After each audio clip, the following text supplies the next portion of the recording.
Ciao teste motore! Oggi parliamo del nostro primo motore italiano, una vera icona e uno dei motori più rumorosi di tutti i tempi, l'Alfa Romeo BUSSO V6. What is up, engine heads? Welcome to another episode of Iconic Engines. As you have just heard, today we're talking about our first ever Italian engine in Iconic Engines, the Alfa Romeo BUSSO V6. So why is it called Busso? Because the person who designed it was called Giuseppe Busso. I mean, you gotta love the Italians because it's all about the persona for them. I mean, let's look at the Germans. For example, this man's name is Paul Rosche, and he designed most of the most iconic BMW engines of all times. I mean, they could have just as easily called this the Rosche V12. I mean, he has a pretty nice sounding surname too, but that's too exciting for the Germans, so they called this engine the S70/2. Sounds like a postal address in a large apartment complex in East Berlin.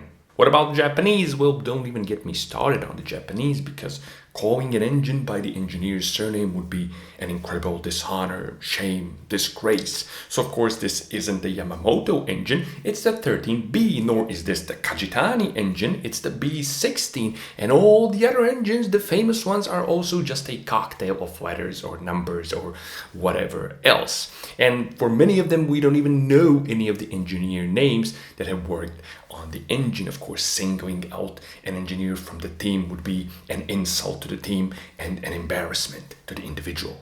Even the Brits and the Americans, who are definitely capable of flamboyancy, don't call their engines by the engineer's surname. So this isn't the Haynes engine, it's the XK, nor is this the Querner engine, it's the LS. Some of the other engines do get relatively interesting names, but none of them get engineers' surnames. But the Italians are different. Their engines have people names. Meet the Colombo, the Lampredi, and the star of today's video, the Busso.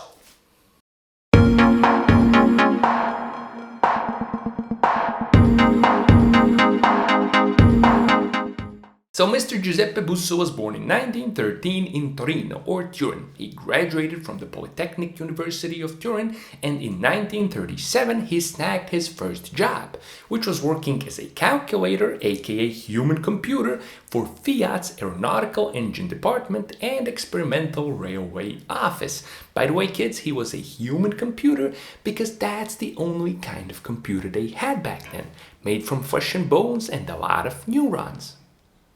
But Mr. Busso wasn't calculating for long, because already in 1939 he was recruited by Mr. Wilfredo Ricart, a Spaniard heading Alfa Romeo's Servizio, Studi, Speziali, or Special Projects Office. And here Busso worked on racing engines, and he also researched, developed, and tested various advanced engineering theories. He was so good that his work from these years would later become lecture material at the university from which he graduated. But then came the Second World War, and instead of building race car engines and researching engineering theories, Mussolini's fascist government forced all car makers to build war machines, ammo, and research how to best kill people. But fortunately, the global nightmare came to an end in 1945. Italy was largely in rubble, and car makers set their sights on regaining their former glory. It was at this time that Enzo Ferrari, also an ex-employee of Alfa Romeo, was working hard to get his startup rolling. Kids, back then the startups were actually cool. They wanted to make race cars. Obviously, to build race cars, he also needed to build engines, so Mr. Ferrari needed an engine designer, and he set his sights on a man called Gioacchino Colombo, the man that designed the engine in the Alfetta 158, the car that won every single race in the first season of Formula 1. Obviously, this caught the attention of Ferrari, but there was a problem. Colombo was already working for Alfa Romeo, and Ferrari was just starting out, so although he did offer the position to Colombo, he couldn't afford to offer a salary that was even comparable to what Colombo was already receiving from Alfa. So what did Colombo do? Politely refuse? No. He decided to moonlight it and work on Ferrari's new engine in his spare time. Obviously, he couldn't be physically present at Ferrari, so instead he suggested to Ferrari to hire Busso to oversee the whole project. Now, Busso was left unemployed by the Second World War, so of course he accepted. And thus, in 1946, Mr. Giuseppe Busso became the first technical director of Ferrari. But this arrangement didn't last long, because by the end of 1947, Alfa Romeo's chief of design, Orazio Sattapuglia, discovered Colombo's moonlighting for Ferrari. Of course, he was angry with it, and the two came into a very large disagreement. Apparently, disagreement is a mild word for it, because according to eyewitness accounts, there was a lot of angry screaming, a lot of, hand gestures and stuff like that, and the whole thing ended with, "You're fired, no, I quit." So Colombo left Alfa Romeo, but he could do so because now Ferrari actually had enough money to be capable to offer him a decent salary. But Orazio Sattapuglia wasn't happy with it, and he decided to spite Colombo, so he rehired Busso away from Ferrari to Colombo's old position at Alfa. I mean, you gotta love the Italians. Even an engineer's career is like a soap opera. So in 1948, Mr. Busso started working for Alfa Romeo again. It was the beginning of the Busso years, a time during which Alfa Romeo would be transformed from a low-volume sports and luxury car maker to a mass production powerhouse, and Mr. Busso was instrumental in the creation of pretty much every Alfa Romeo in the next 2.5 decades. Busso's reign started in 1950 with the release of the iconic Alfa 1900, a car that debuted another one of Busso's engineering masterpieces, the Alfa Romeo twin-cam engine, a double overhead cam 4-cylinder engine that benefited from an extensive use of aluminum alloy, a highly novel and innovative idea at the time, which made the engine exceptionally lightweight. Busso's twin-cam engine would be found in pretty much every Alfa for decades to come. In fact, Alfa Romeo kept milking Busso's twin-cam architecture long into the mid-80s, almost a decade after Busso had retired from Alfa Romeo in 1977. In the years to come, Busso's engineering mind would play a key part in developing many of Alfa's most memorable classics. Of all of these, the Giulia would prove to be the greatest financial success that boosted Alfa Romeo's appetites to reach higher and expand more aggressively into the upmarket segments. And to do that, they needed a larger, more powerful engine than the current 4-cylinder twin-cam engine. So already in the early 60s, development of a brand new 6-cylinder engine had started. The first prototypes were ready by the late 60s, but in 1973 the oil crisis struck. It was a real big engine killer that made every large and or sporty engine seem like financial suicide. So Alfa Romeo was forced to wait, and the V6 Busso would lie dormant all the way until 1979. In fact, Giuseppe Busso had officially retired from Alfa Romeo in 1977. Unofficially, he was still very present at Alfa and the Arese plant, where his V6 was being manufactured. The Busso engine started life in 1979 as a 2.5-liter single overhead cam 12-valve engine under the bonnet of the newly released Alfa Romeo 6. Now, rivals from Germany, Japan, France, and even the USA at this time were sporting some sort of electronic fuel injection, but not the Italian V6. The Busso V6 came out of the factory sporting 6 Dell'Orto FRPA carburetors. I'm sure that tuning and adjusting them was a breeze. No, it wasn't. But apparently Busso and his team of engineers didn't want to compromise throttle response. They wanted the ultimate in throttle response, so they wanted individual throttle bodies. But no commercially available fuel injection system at this time could support individual throttle bodies. So instead it was 6 carburetors. But carburation didn't last long, because already in 1980 the Busso V6 found its way under the bonnet of the stunning GT-V6. And here, instead of 6 carbs, it received Bosch's L-Jetronic fuel injection system.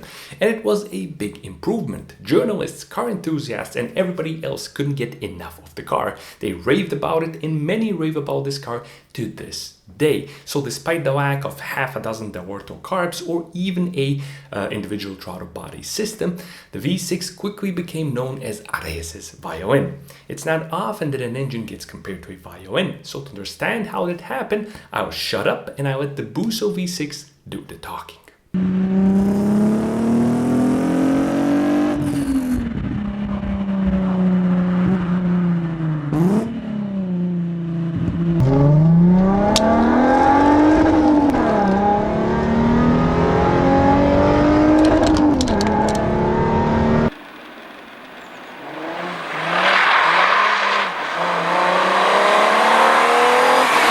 To this day, many believe that the Busso V6 is the best sounding V6 ever made. Some believe it's even the best sounding engine ever made.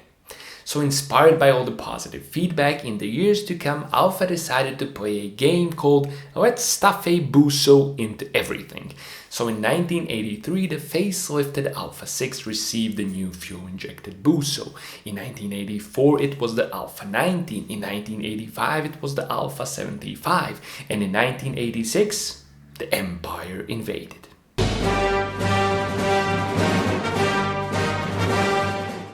1986 was the last year of Alfa Romeo as an independent car manufacturer, because in this year it was overtaken by Fiat and ironically merged with its traditional rival Lancia into Alfa Lancia Industriale SPA.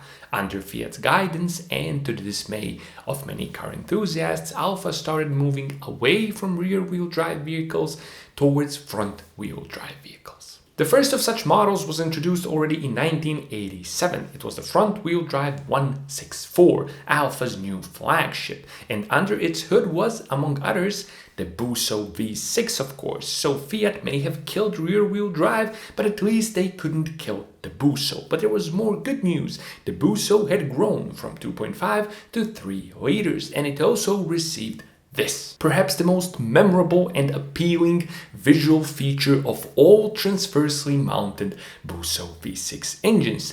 To get the Busso V6 under the low-profile hood of the 164, the engineers were forced to move the intake plenum to a different location, and so they decided to make lemons out of lemonade, and they gave the transversely mounted Busso these shiny, beautiful intake tubes.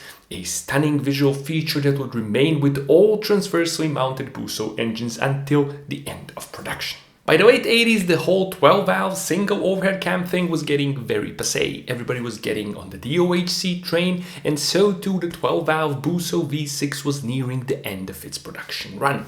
But before it would go out, it would receive a very special swan song. Its most powerful version would grace the engine bay of a very special Alfa, the SZ, born from a special cooperation between Centrostile Zagato, Centrostile Alfa and Centrostile Fiat.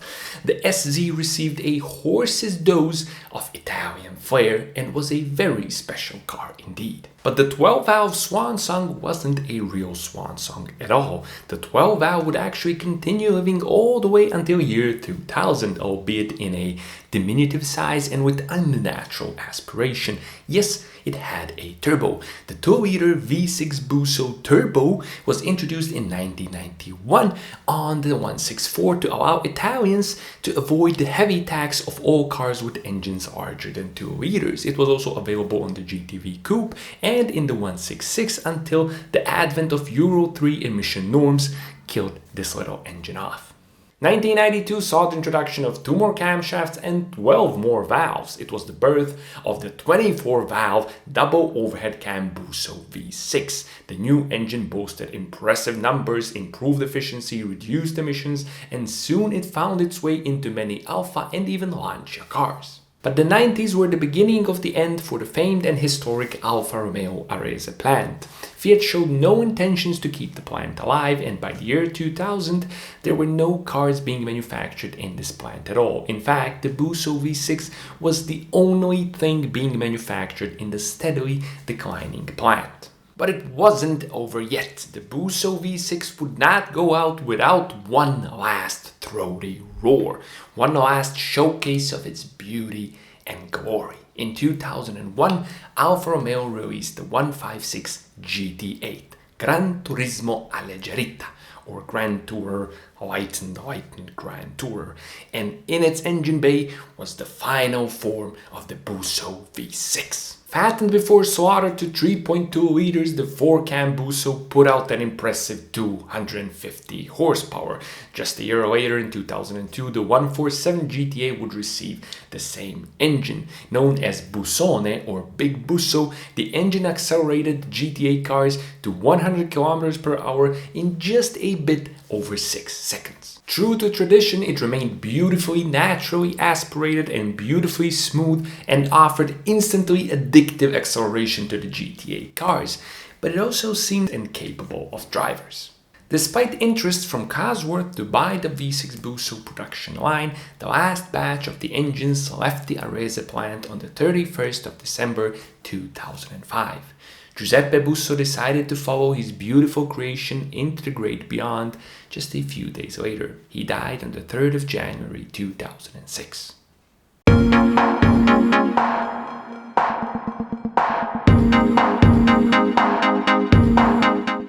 Now let's take a look at some of the numbers. As we know, the Busso is a V6 engine and the angle between the two banks of the V is 60 degrees, which means it's a pretty narrow, pretty compact V6 engine. Throughout its production run, the Busso V6 existed in multiple displacements, from 2 to 3.2 liters. And here we have the bore and stroke of each of these displacements. And as you can see, in each of its versions, the Busso V6 is a pretty over-square engine design, lending itself well to high RPM operation. Regardless of the displacement, we have an open-deck all-aluminum engine block with wet sleeves. Now, although it is an open-deck design, it is a pretty rigid and stiff block construction. Inside the engine block, we have a forged, fully counterweighted crankshaft of an exceptionally good design. As we can see, between the individual crank pins, we have large flying arms leading to a very strong and very well-balanced crankshaft. Also one of the reasons why the V6 Busso is such a smooth running engine.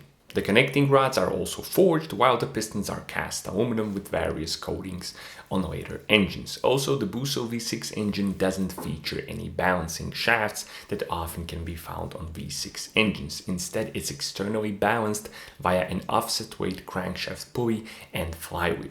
These effectively counteract the primary imbalances present in all inline 3 and V6 engines, while also at the same time reducing frictional losses that would otherwise be present if balancing shafts were employed. The compression ratios are relatively conservative in the entire Busso V6 engine family, and they range from 8 to 1 for the turbo 2-liter engines to 10.5 to 1 for the 3.2-liter GTA engines. Moving up into the cylinder head, we have two versions of the heads, the 12-valve and the 24-valve. In the 12-valve, we have one camshaft per head, and it directly actuates the intake valves, while it indirectly actuates the exhaust valves via a little pushrod. Although the short pushrod system for the exhaust valves works, it can be subject to premature failure due to the materials used and if things aren't set up correctly. It's also one of the reasons for the relatively low stock RPM limit of many of the 12-valve engines. The 24-valve has two camshafts in each of the heads, and it directly actuates all the valves through hydraulic valve lifters, unlike the 12-valve, which uses shims and needs periodic adjustments of the valve clearance. The hydraulic lifters obviously don't need any adjustments of valve clearance as long as they work properly. And here we have the camshaft specs for most of the engines. Now, if the exhaust specs for the 12-valve engines seem especially mild, don't forget that you have to multiply them by the rocker ratio, which is 1.4. When it comes to valve sizes, we have some pretty healthy valve sizes in both the 12-valve and the 24-valve engines. The 12-valve engine features a part hemispherical combustion chamber, which, although is okay, when modern findings and best practices when it comes to combustion chamber design are applied, it really isn't an optimal design for performance. On the other hand, the 24-valve engine does have a typical pent-roof combustion chamber, which is much better for ultimate performance goals. Although the Busso V6 existed all the way until 2005, we do not have any sort of variable valve timing or variable valve lift present in any of the cylinder heads. The camshafts are belt-driven in both the 12-valve and the 24-valve engines, and there's a hydraulic timing belt tensioner that was prone to issues in many of the engines. The hydraulic belt tensioner design was later revised into a bimetallic one, but this wasn't ideal either, so many owners resorted to DIY or aftermarket timing belt tensioning, some of which had pretty good results. Ignition is distributor based on most of the 12-valve engines and evolved into a coil over plug setup on the 24-valve engines. The intake started as 6 carburetors, but later evolved into a large intake plenum with a single throttle body. The size of the plenum and the intake runners is usually large enough for most stock and mildly tuned applications, but it does need to be increased for more serious modifications and more performance-oriented tuning. The exhaust manifolds are cast iron on many of the 12-valve engines, but are bent steel on the 24-valve engines.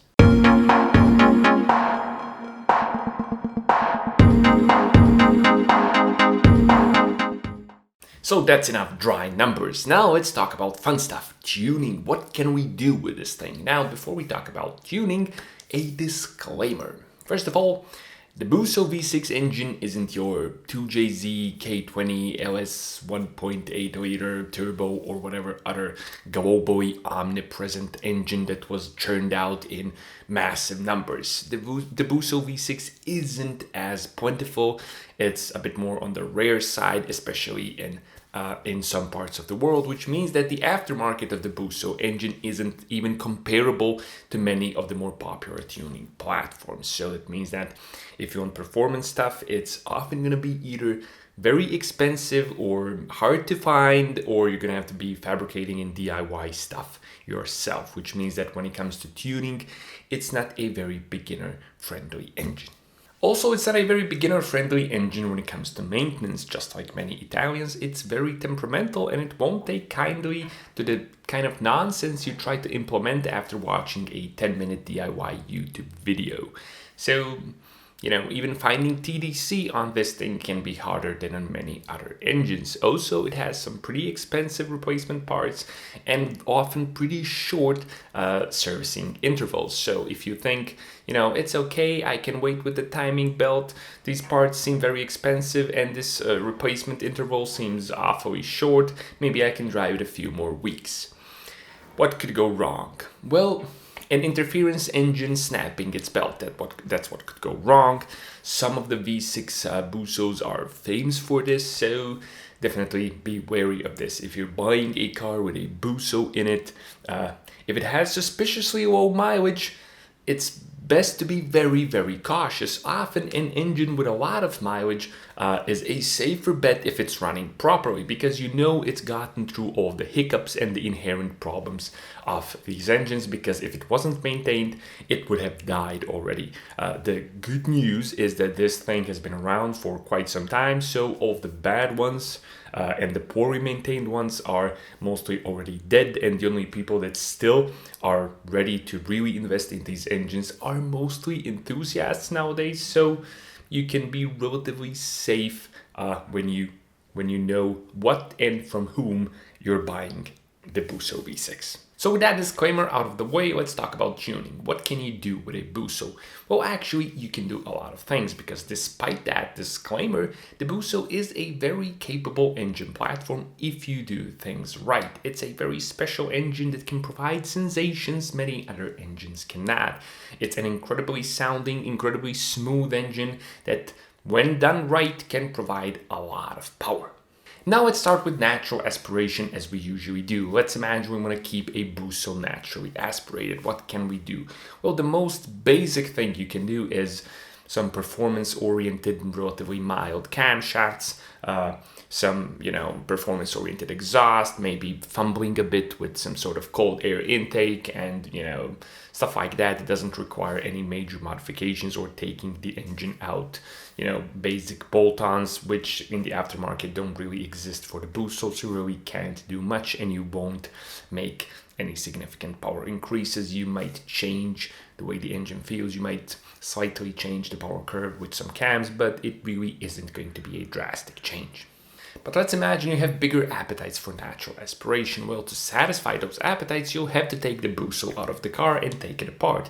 But if you do that, then you can increase the compression, get some higher compression pistons, or maybe some thinner head gaskets, or maybe mill the heads a bit.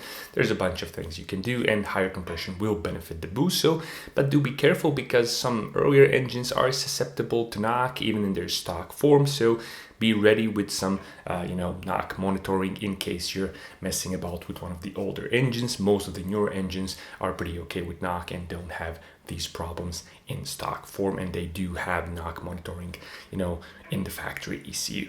Since the engine is out, you can try making power by porting the heads, and although some, gains can be made, the intake port and exhaust port shapes are honestly pretty good, and the castings are pretty consistent, so you really aren't going to, create miracles, and the porting will be truly beneficial only if you decide to also add some other more serious mods. Something that will go really well with porting is larger performance-oriented valves, especially on the intake side of the 24 valve engines, which really benefit from larger valves. Obviously, this isn't going to be cheap and it's going to require special machining, but if you want a really serious, really well-breathing, naturally aspirated Busso, this is often a good idea.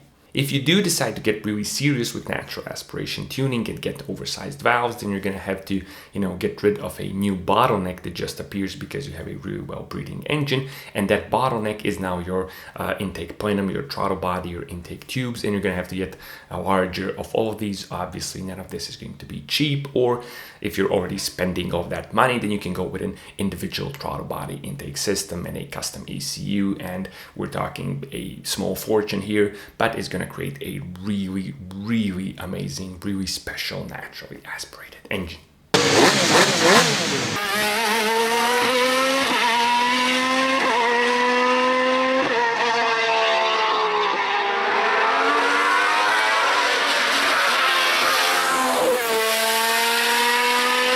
Since you have the engine out already and are spending a fortune, why not increase the size of the engine as well?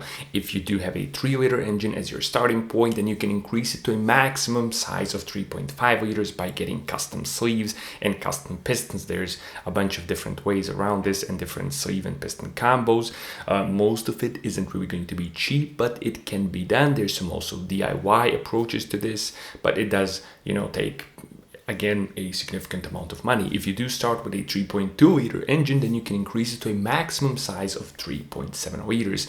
Such a large displacement, combined with all of the crazy stuff we did on the intake and for the valves and inside the head, you can create maybe around 350 horsepower. It's going to be an absolutely useless engine on the street, but if you do take it to racing events, it's going to absolutely scream, and it's going to be something you will never forget. So when it comes to natural aspiration, your best bet is to increase flow as much as possible and increase displacement as much as possible for maximum horsepower, because as we know, there's no replacement for displacement. Wait, there is. There is a replacement for displacement, and it's called forced induction. Now, there's some bad news when it comes to turbos and superchargers for the Busso. If you're expecting a, tested out, tried and tested, affordable DIY turbo or supercharger kit, you can forget it. There really isn't something like that out there for the Busso. And if you do decide to turbocharge things yourself, or supercharge for that matter, you're going to have to be doing a lot of DIY and a lot of fabrication, which, depending on how you do things, can get very expensive again. But if you do have DIY skills and you do not have to outsource everything to somebody, then you can turbocharge a Busso for, far less money and make more power than you would make with natural aspiration, with a lot more money, thrown into natural aspiration. Now, when it comes to Bussos and boost, you can add some boost onto a bone stock naturally aspirated engine, but don't expect to be capable of making more than 50 or 60 additional horsepower safely, because although the bottom end is strong, the crankshaft is very strong and the blocks are more rigid than they would seem as an open deck design, the weak link are the connecting rods. So if you do want to make big boost, you will have to replace the connecting rods and obviously also get forged aluminum pistons. The other option would be to start with a bone stock 2-liter already turbocharged engine and then increase the boost, and obviously this engine will be capable of taking more boost than a stock naturally aspirated engine. However, at the end of the day, the small displacement of the 2-liter engines are going to be a limiting factor and will ultimately leave less room for growth than some of the larger 3-liter or 2.5-liter engines. Also, on top of this, the 2-liter engines are pretty rare and also extremely hard to find outside of Europe. Something else that could be an issue when it comes to forced induction is that despite being a narrow angle V6 engine, the Busso V6 is still a relatively large engine in relation to the compact cars in which it was found. So although you could in theory make a twin turbo V6 Busso, engine bay space might be a real concern, especially in transversely mounted engines. And there you have it, the Busso V6, an engine with an undeniable charm that feels and sounds like no other. And now it's time to end the video, and we're ending the video as always with some cringy rap, this time in Italian of course. Sono il miglior motore del maestro Busso e il mio suono per le tue orecchie è un vero lusso. Faccio i giri più liscio della pasta genovese di tua nonna. Se coro e non son distrutto è una fortuna buona. Sono il V6 che non dimenticherai mai. Volermi guidarmi di nuovo.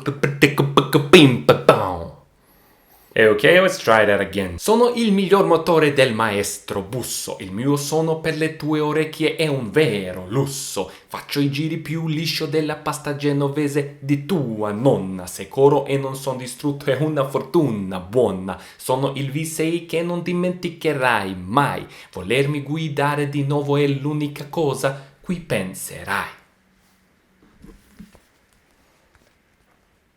Was that good? No, è l'unica cosa a cui penserai.